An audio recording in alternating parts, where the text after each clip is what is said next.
पावसाळ्यापूर्वी सांगली पेठ रस्त्याचे काम पूर्ण करावे. सांगली जिल्हाधिकारी अशोक काकडे. सांगली पेठ रस्त्याचे काम कालमर्यादा निश्चित करून पावसाळ्यापूर्वी पूर्ण करण्यासाठी संबंधित यंत्रणांनी कार्यवाही करावी असे निर्देश जिल्हाधिकारी अशोक काकडे यांनी आज ते दिले आहेत.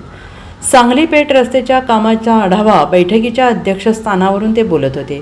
जिल्हाधिकारी कार्यालयातील बैठक कक्षात आयोजित या बैठकीस उपजिल्हाधिकारी भूसंपादन अजय पवार, उपजिल्हाधिकारी समन्वय वसुंधरा बारवे, मिरजचे उपविभागीय अधिकारी उत्तम दिघे, सांगली शहरच्या पोलीस उपाधीक्षक विमला एम, राष्ट्रीय महामार्ग कोल्हापूर विभागाच्या कार्यकारी अभियंता SP नाईक, वाळव्याच्या उपअधीक्षक भूमी अभिलेख सुजाता माळी यांच्यासह रस्त्याचे कंत्राटदार उपस्थित होते.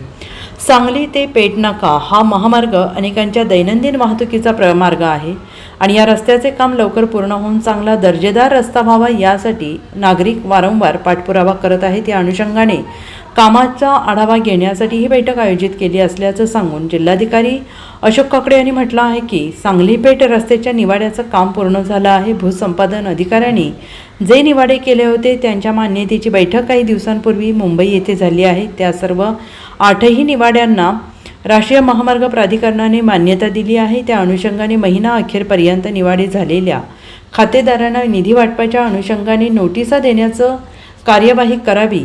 कंत्राटदारांनी पावसाळ्याच्या आत रस्ता तयार करावा जेणेकरून नागरिकांची सोय होईल आणि रस्त्याचे दोन्ही भाग मे अखेर पूर्ण होतील आणि या कामाला गती द्यावी असंही त्यांनी यावेळी सूचित केलं आहे.